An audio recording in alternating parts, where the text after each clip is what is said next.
इस आग में कई लोग जलेंगे।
अबे अंधा है क्या? देख के नहीं चल सकता क्या? अंधा ही हूँ भाई। अरे अरे भाई सॉरी, मेरी छड़ी मुझे पता नहीं था। आपको ऐसे नहीं निकलना चाहिए, कहीं चोट लग जाएगी आपको। माफ करिए, पर मुझे ध्यान देना चाहिए। ठीक है, आराम से जाइएगा। जी जी। आप चले जाएंगे या मैं छोड़ के आऊं? नहीं नहीं, मैं चला जाऊंगा। ठीक है, थैंक यू।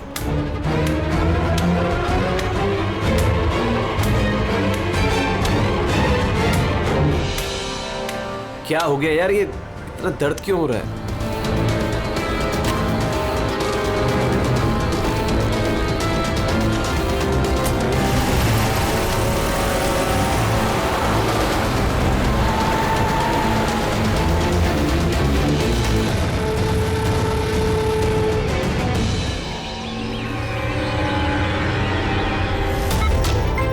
कुछ नहीं होगा रमन, तुम्हें कुछ नहीं होगा। Hold on Raman.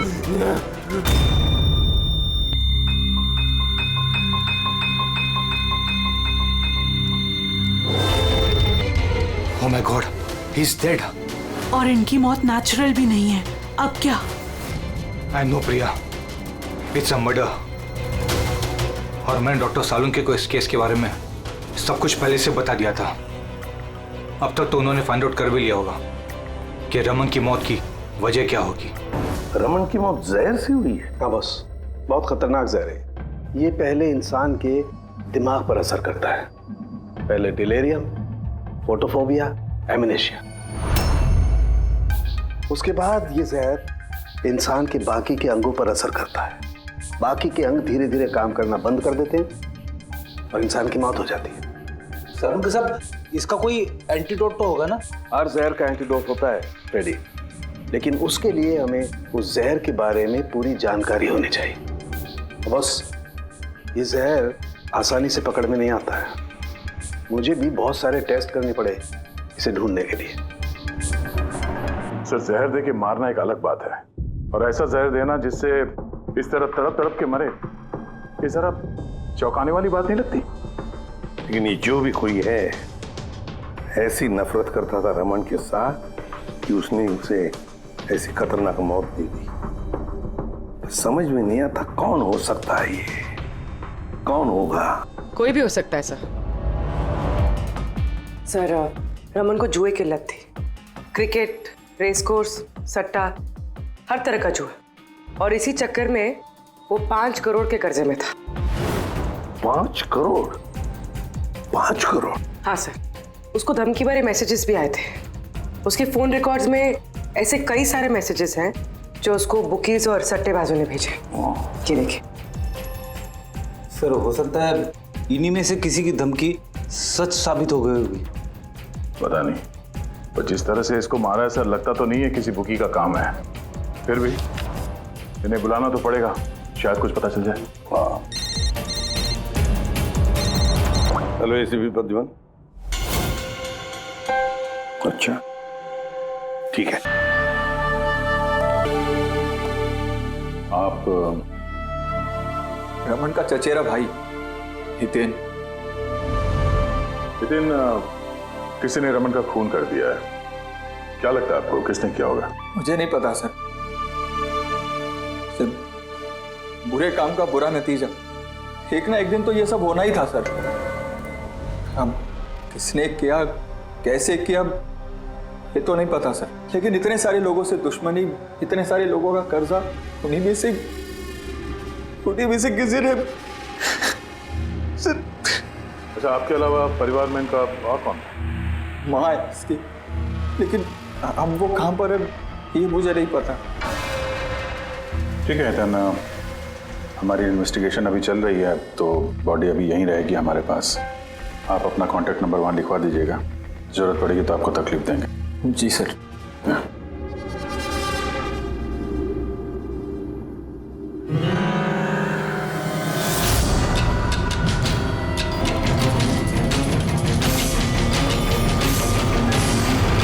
लगता उतना दुखी है नहीं जितना ही दिखा रहा है।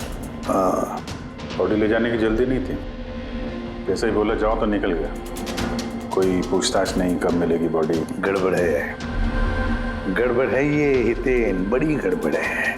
ऐसे लग रहा था जिसे ये बात पक्की करने आया था कि रमन मरा है या नहीं। नजर रखो उस पर। रमन,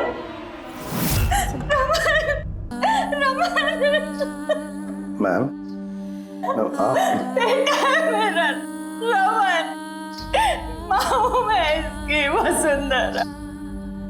बेटा क्या हुआ कि तू आएगा और मुझे घर ले जाएगा एक दिन, पर तू तो इतना दूर चला गया बेटा। तो आप अपने बेटे रमन के साथ नहीं रहती थी? जी नहीं सर। आप? सर मेरा नाम मदन है। भगवान, मुझे क्यों बिठा रखा यहाँ पे? उठा लेता मुझे ही। संभालो अपने आप को। और कितना रोग इस नालायक के लिए। इसको अपनी करनी की सजा मिली है। नहीं बेटा, ऐसा मत कहो। चाहे जैसा भी था, बेटा था मेरा। क्यों, ऐसा क्या किया था इसने इनके साथ? इन्हें अपने ही घर से बाहर निकाल दिया, सड़क पर छोड़ दिया अकेले। ऐसा क्यों? बोला माँ बहुत कर्जा है, घर बेचना पड़ेगा और मेरा खर्चा भी नहीं उठा सकता, इसीलिए मुझे छोड़ दिया। और फिर क्या करती सर, ठीक से दिखाई नहीं देता, कहाँ जाती मैं? पड़ी रही फुटपाथ पे, भूखी प्यासी, बेघर बेसहारा।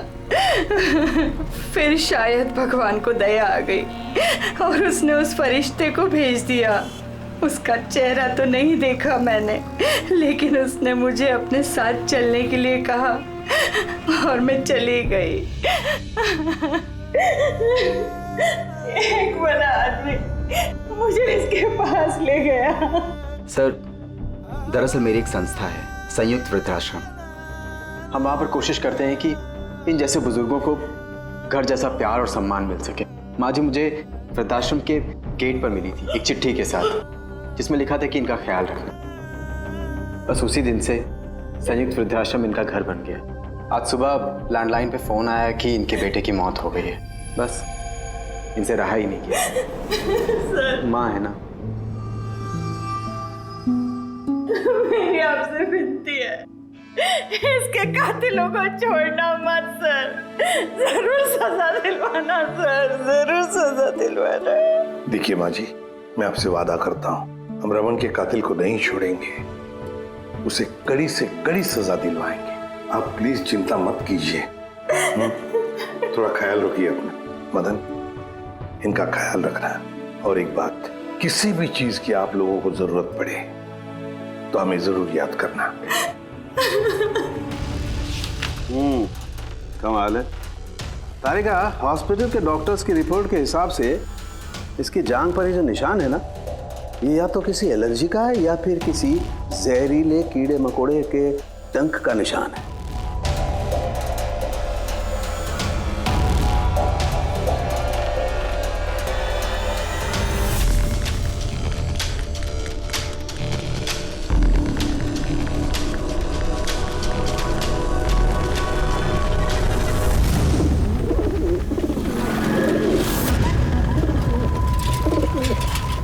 सर, इस हितेन की हरकतें ठीक नहीं लग रही है सर। ऐसे ऐसे लोगों के साथ उसका उठना बैठना है, उस पर शक करना बनता है सर। एक और बात है सर, कुछ समय पहले ये रमन ने उसे अपने घर से निकाल दिया था।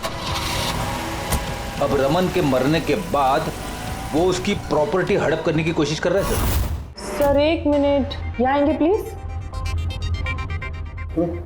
सर इसके स्किन पे ना मुझे कुछ ये अजीब सा दिख रहा है।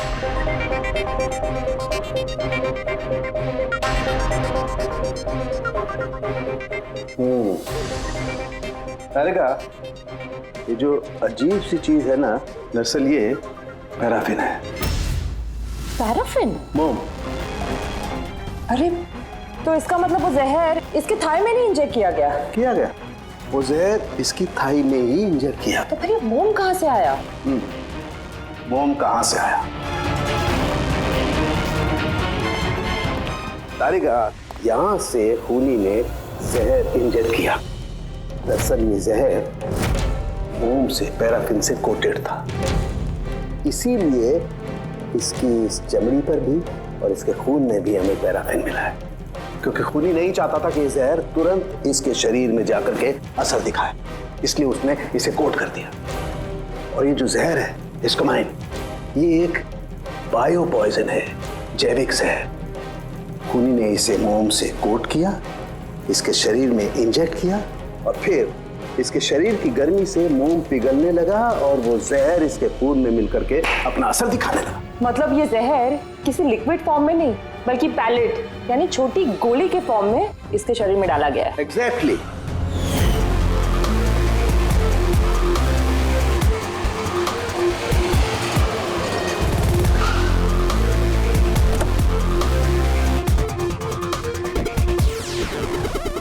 ये वो कंस्ट्रक्शन साइट जहाँ पे रमन इंजीनियर था। उसके कोलीग बता रहे थे कि यहाँ से निकलने के बाद उसको कुछ पैर में तकलीफ हुई है। लेकिन यहाँ पे जो वर्कर्स काम करते हैं उन लोगों ने बताया कि जब तक वो कंस्ट्रक्शन साइट में था तब तक तो वो ठीक था। इसका मतलब जो भी हुआ कंस्ट्रक्शन साइट से बाहर आने के बाद हुआ, तो यहीं पे हुआ होगा। यहाँ पे तो आसपास पता करते हैं, शायद किसी ने कुछ देखा हो। सर आप लोग चलिए, मैं जरा चाय पी के आता हूँ। मतलब चाय वाले से पूछ के आता हूँ, कुछ देखा है क्या? अभिजीत, ये बच्ची कंस्ट्रक्शन साइट के सामने अखबार बेच रही है, पूछते हैं उससे।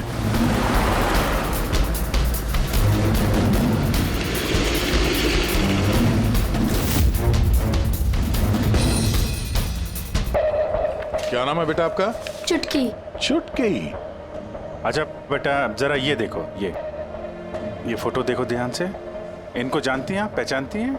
हाँ, ये अंकल तो हमेशा मुझसे अखबार खरीदते थे, पर 3 दिन से ये नहीं आए। तो 3 दिन पहले आपने इस अंकल को यहाँ पे देखा था? हाँ, एक आदमी के साथ ये टकरा गए थे। इनको चोट भी लगी थी।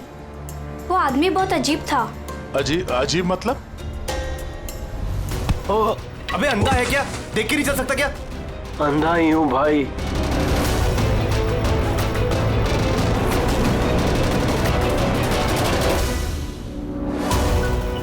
क्या हो गया यार? दर्द क्यों हो रहा है?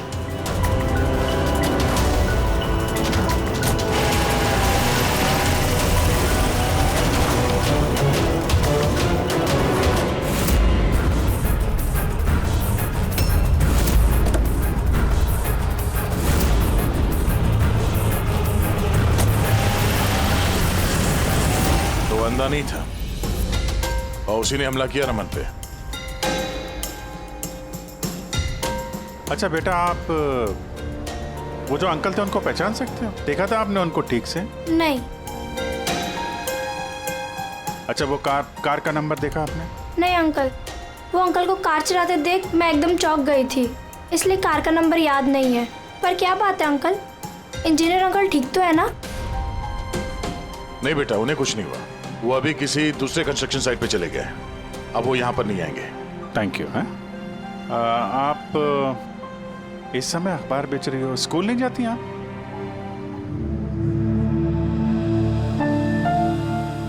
क्या बात है, हैं? स्कूल तो जाना चाहिए। आप कितनी इंटेलिजेंट लड़की हो। एक्चुअली हर बच्चे को स्कूल जाना चाहिए और आपको भी जाना चाहिए। पर स्कूल जाने के लिए बहुत सारे पैसे चाहिए ना अंकल, मेरे पास पैसे नहीं है। बेटा, अगर आपको पैसे ना देना पड़े तो आप स्कूल जाएंगी? हाँ अंकल, जरूर जाऊंगी, मुझे पढ़ना है।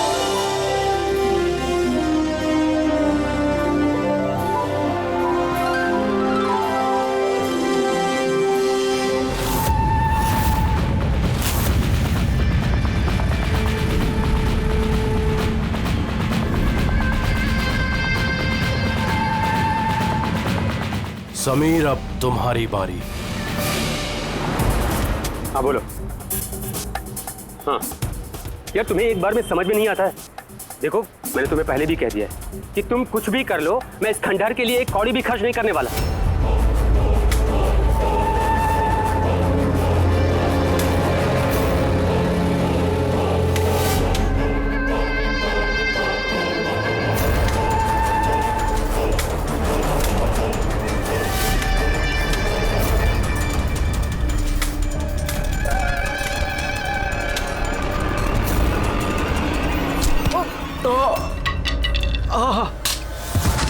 ओए, दिखाई नहीं दे। मेरी छड़ी। Sorry, I am sorry. मेरी छड़ी। I am sorry. अब आपको कहीं लगी तो नहीं? आप ठीक है ना? मैं आपको कहीं ड्रॉप कर दूं? नहीं, मैं ठीक हूँ, मैं चला जाऊंगा। आप ठीक है ना? नहीं, I'm okay। आप संभाल के जाइए। हाँ जी, आप संभाल के जाइए। Okay, thank you.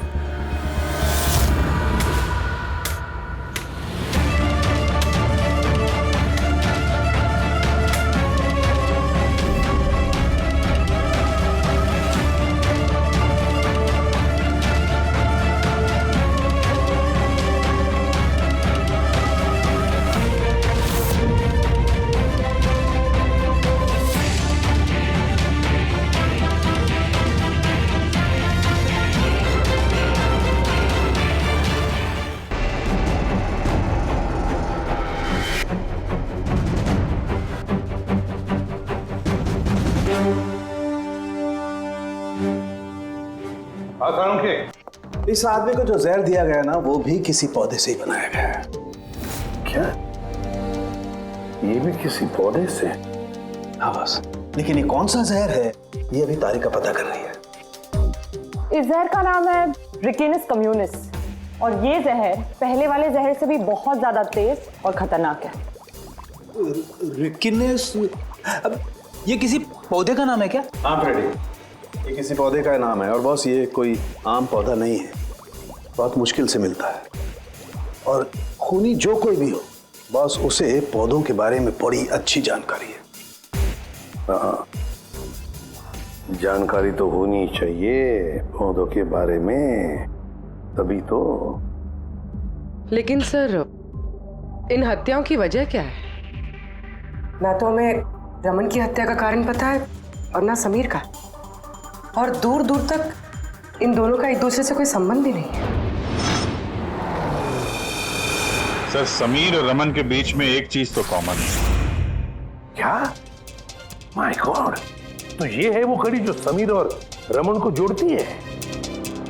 तो क्या दोनों ने एक ही गलती की?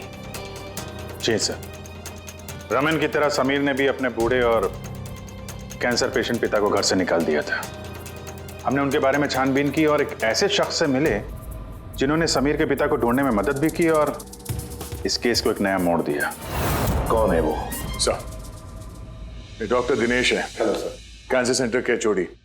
समीर के पिताजी का इलाज यही कर रहे थे। डॉक्टर दिनेश, सर एक बात समझाइए। समीर ने अपने पिताजी को घर से बाहर निकाला था, तो फिर ये समीर के पिताजी आपके यहाँ कैसे पहुंचे? आपके कैंसर सेंटर में? किसी ने उन्हें हॉस्पिटल पहुंचा दिया था। मैं हॉस्पिटल पहुंचा ही था जब मैंने इनको देखा। ये चेयर पे बैठ के कुछ बड़बड़ा रहे थे, हाथ में लिफाफा था। मैंने पूछा कि कौन है, लेकिन इनको कुछ याद नहीं था। मैंने उनके हाथ से लिफाफा लिया। पैसों के अलावा उसमें एक चिट्ठी भी थी। उसमें लिखा था कि इनको कैंसर है और हम इनको अपने यहाँ एडमिट करके इलाज शुरू करें। एडमिशन के लिए डिपॉजिट की रकम लिफाफे में है और इलाज के पैसे भी हॉस्पिटल के अकाउंट में ट्रांसफर हो जाएंगे। उनकी उम्र और हालत को देखकर मैंने उनको एडमिट तो कर लिया, पर मुझे चिंता थी अगर पैसे ना मिले तो। लेकिन भगवान का शुक्र है, अगले ही दिन इलाज के पूरे पैसे 10 लाख रुपए हॉस्पिटल के अकाउंट में ट्रांसफर हो गए थे। 10 लाख रुपए? किसने ट्रांसफर किए? सर 100% खूनी ने दिए होंगे। सर बैंक डिटेल से पता चल जाएगा। पता चल गया एक्चुअली, पैसे समीर की वाइफ रत्ना ने दिए थे सर। ये सब मेरी गलती है सर। मेरी वजह से समीर की जान चली गई। मैंने ही उसे उकसाया था। पिताजी की देखभाल में काफी प्रॉब्लम हो रही थी और सारी प्रॉपर्टी और सब हमारे नाम पर हो ही चुका था, तो मैंने समीर को कह के पिताजी को घर से निकलवा दिया। शर्म नहीं आती तुम्हें? समीर के पिता तुम्हारे भी पिता समान थे, उनको ही घर से निकाल दिया। ये सब करने के बाद फिर उनकी इलाज के लिए 10 लाख रुपए क्यों दिए? मुझे किसी ने धमकी दी थी सर कि अगर पिताजी के इलाज के लिए 10 लाख रुपए नहीं दिए तो वो समीर को और मुझे मार देंगे। सर मैंने उन्हें 10 लाख रुपए दे दिए, फिर भी उन्होंने समीर को मार दिया। और अभी भी कहा है कि अगर हर महीने पिताजी के इलाज के लिए 50,000 रुपए नहीं दिए तो वो मुझे भी मार देंगे। किसी पे शक है तुम्हें? नहीं। उसके बारे में कुछ याद है? उसकी आवाज, उसका लहजा, कुछ भी? कुछ भी याद नहीं। सर प्लीज मुझे बचा लीजिए। सर मैं मरना नहीं चाहती। सर मैं पिताजी को घर ले आऊंगी।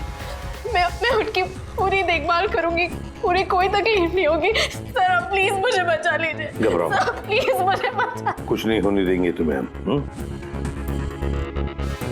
तो भी जिस नंबर से इसे धमकी भरे कॉल आते थे, वो नंबर ले लो और पता करो कहाँ का है। आप चलिए।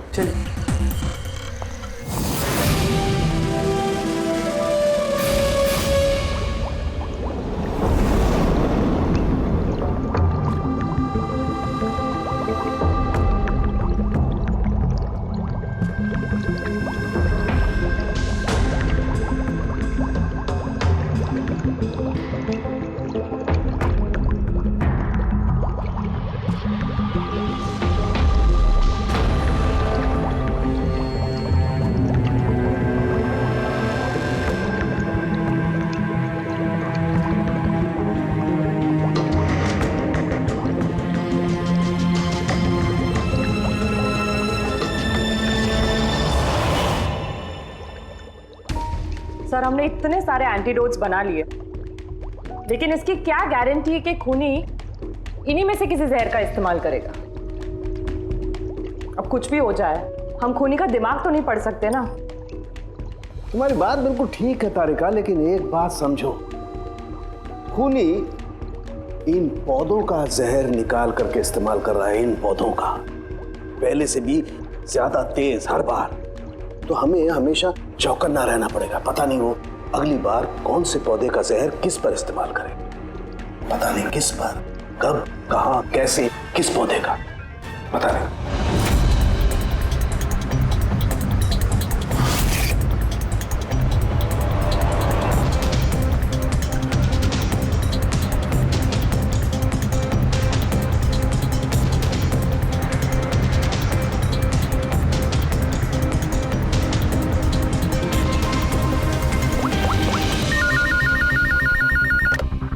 हेलो।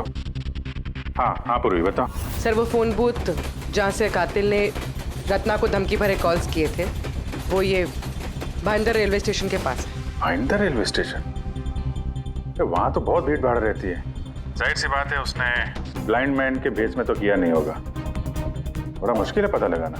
सर किसी को कुछ पता तो नहीं है, लेकिन एक खास बात यह है कि ये कॉल्स सुबह 11 से 12 के बीच किए गए हैं और रेलवे स्टेशन के पास एक बस स्टैंड भी है जहाँ से बस जाती है पुणे। बस स्टैंड भी पास में ही है, तो ट्रेन से भी जा सकता है और बस से भी।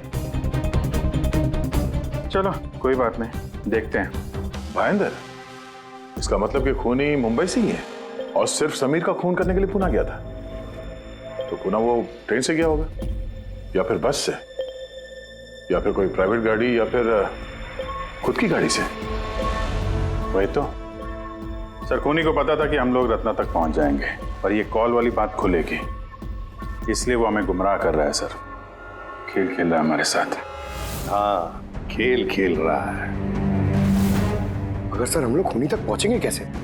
हमारे पास उसके खिलाफ तो कोई इंफॉर्मेशन है ही नहीं और हमें यह भी नहीं पता है कि उसका अगला शिकार कौन होने वाला है। पंकज, इससे पहले कि खूनी अपनी शिकार तक पहुंचे, हम शिकार उसके सामने डाल देंगे। ये घटना आज सुबह 10 बजे की है। मुंबई के गोरेगांव रेलवे स्टेशन पर एक बुजुर्ग ने रेल के नीचे आकर अपनी जान देने की कोशिश की। वहां मौजूद लोगों ने उन्हें बचा लिया। आइए जानते हैं कि आखिर वो क्या वजह है जिसने एक बुजुर्ग को ये करने पर मजबूर कर दिया। मुझे क्यों पकड़ के रखा हुआ? छोड़ दो मुझे, मैं नहीं जीना चाहता हूँ। क्या करूँगा मैं जी करके? लेकिन आपके साथ हुआ क्या है? आखिर आप क्यों मरना चाहते हैं? क्या हुआ? मेरे साथ क्या हुआ? मुझे मेरे इकलौते बेटे ने घर से बाहर निकाल दिया अकेले करके। मैंने अपने बच्चे को इतने प्यार से पाला पोसा और उसने मुझे घर से बाहर निकाल दिया। ये तो बड़े दुख की बात है। आखिर क्या हो गया हमारी आजकल की पीढ़ी को? आपका बेटा करता क्या है? क्या करता है? स्कूल जाता है। टीचर है? नहीं, पढ़ता है। स्कूल में पढ़ता है। अभी 8 साल का ही तो है। जी क्या कहा आपने? क्या कहा मैंने? आपका बेटा कितने साल का है? कितने साल का है? आपने कहा 8 साल का है। मेरा बेटा 8 साल का है। उसने मुझे घर से बाहर निकाल दिया। मैं मर जाऊंगा। सुना आपने? इनका दावा है कि इनके 8 साल के बेटे ने इनको घर से बाहर निकाल दिया। आखिर क्या वजह है? कौन है ये 8 साल का बच्चा? रेल की पटरी पर जान देने की कोशिश करने वाले बुजुर्ग के 8 साल के बेटे का पता चल गया है। वो दरअसल 33 साल का सॉफ्टवेयर इंजीनियर है। बुजुर्ग की दिमागी हालत ठीक नहीं है, इसलिए अब भी वो उसे 8 साल का बच्चा ही समझते हैं। उनका बेटा अमेरिका में रहता है और उसने उन्हें घर से बाहर निकाल दिया है। उसके बाद ही बुजुर्गों ने अपनी जान देने की कोशिश की। आइए उनके बेटे से ही पूछते कि उन्होंने आखिर ऐसा क्यों किया। सर एक सवाल सर, क्या ये सच है कि आपने अपने पिताजी को घर से बाहर निकाल दिया है? हाँ ये सच है। सर आखिर आपने ऐसा क्यों किया? आपको एक बार भी बुरा नहीं लगा? हाँ निकाला मैंने और बुरा भी नहीं लगा। आप जानते हैं इनको? आपने कभी झेला इनको? इनको अल्जाइमर्स की बीमारी है। मैं पागल हो गया उनका ख्याल रखते रखते। मेरी खुद की एक लाइफ है, मेरी वाइफ है, मेरी फैमिली है। मैं क्या करूं? कब तक पैसे दे के इनका ट्रीटमेंट का काम कराते रहूं? मैं पैसे नहीं है मेरे पास, सब खत्म हो गया। अरे यहाँ से, अरे छोड़ दो मेरा पीछा, मेरे दूर चले जाओ मुझसे। परेशान हो गया आपसे मैं। ये तमाशा देखो खड़ा कर दिया। खुश हो गए? चले जाओ मुझे छोड़ के यार। सर कभी आप भी तो छोटे थे ना।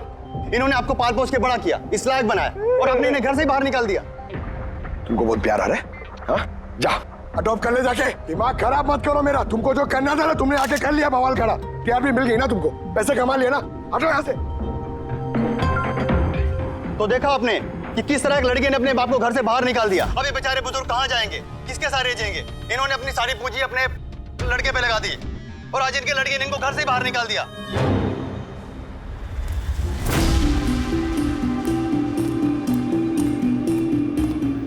बड़े बच्चे गुब्बारे ले लो जल्दी। गुब्बारे वाला गुब्बारे ले लो। अरे बेटा गुब्बारे ले लो। गुब्बारे वाला गुब्बारे ले लो।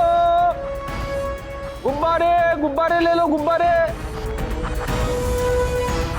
गुब्बारे ले लो बेटा, गुब्बारे ले लो। गुब्बारे वाला, गुब्बारे गुब्बारे ले लो।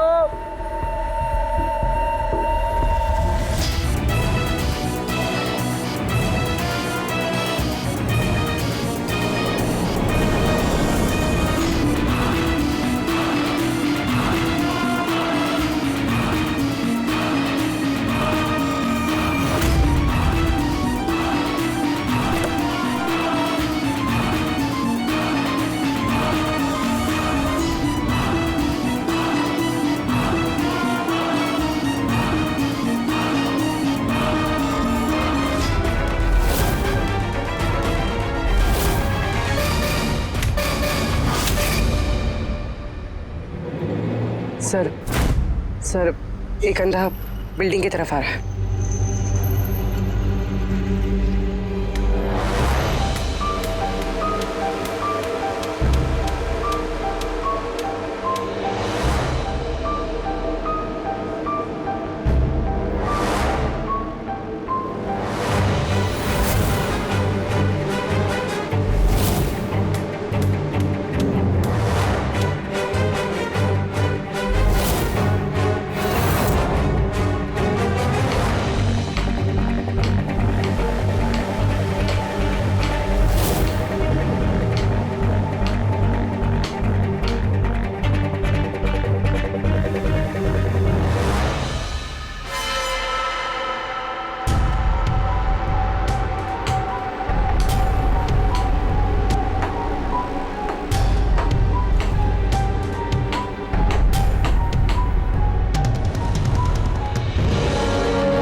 इतने सारे लोग?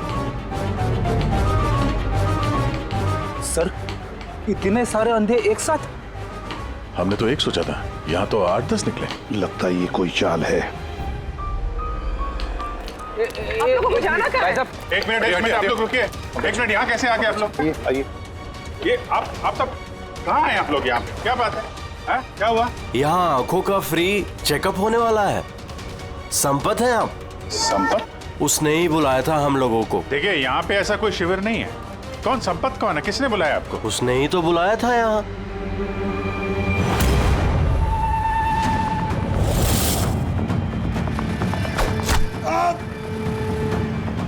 पंकज! पंकज! क्या हुआ? पंकज! वो रहा। पकड़ो उसे। छोड़ना नहीं।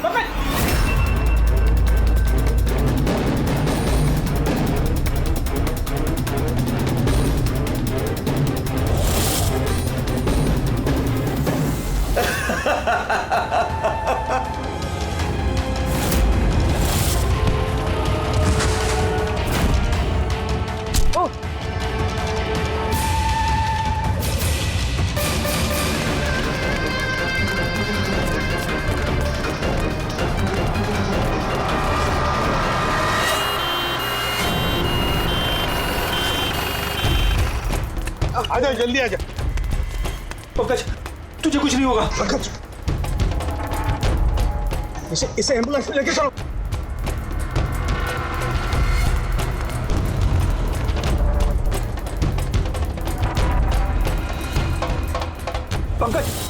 पंकज, तुझे कुछ नहीं होगा। पंकज! तारिका, ये लो, इससे जहर का पता करो। अगर जहर का पता नहीं चला तो हम एंटीडोट नहीं दे पाएंगे। मेरी बात सुन रहे हो तुम? सुना नहीं है पंकज, आंखें बंद मत होने देना। आदेश, हमारे पास इसका एंटीडोट हो, वरना हमें इसे हॉस्पिटल ले जाना पड़ेगा। एंड आई एम श्योर ये वाला जहर पहले वाले जहर से बहुत ज्यादा स्ट्रॉन्ग है। तारिका, एक काम करो, नेशनल बायो सेंटर को फोन करो और उसे लाइन पर रखो।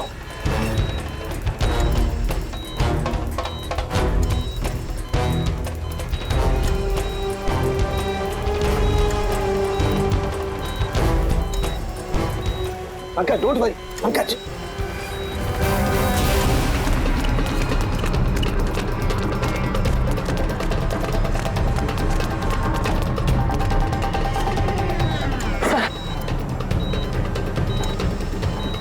ओह माय गॉड, ये नहीं हो सकता है।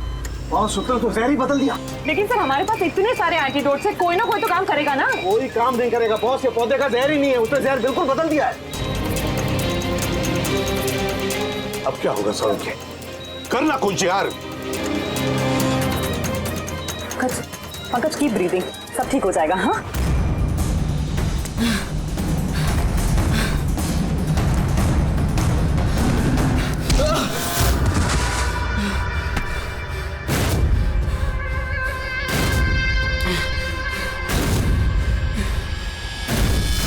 सर मेरा नाम मदन है।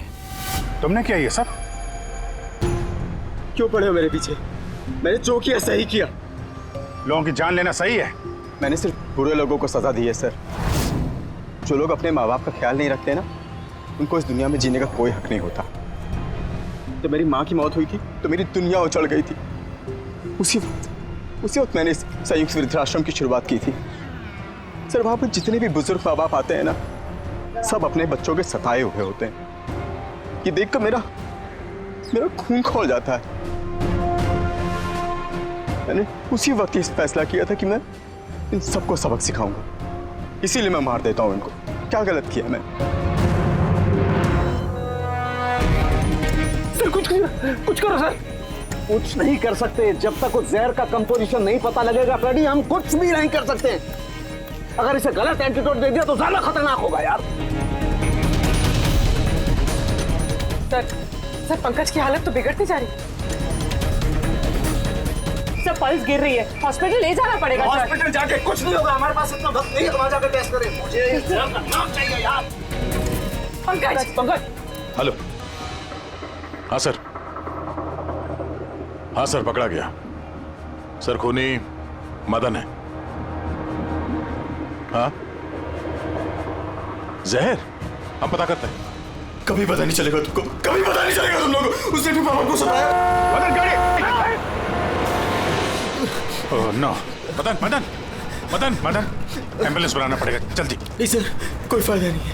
मान लिया तुमने उन लोगों के साथ जो कुछ भी किया, मान लिया, लेकिन तुमने जिसे वो जहर चुबाया है वो बेगुनाह है, निर्दोष है, उसने कुछ नहीं किया। वो जहर कौन सा बताओ? हाँ? BTX। सब उस जहर का नाम BTX है। सालुंके, जहर का नाम है BTX। पंकज, जागते रहना, आंखें बंद मत होने देना।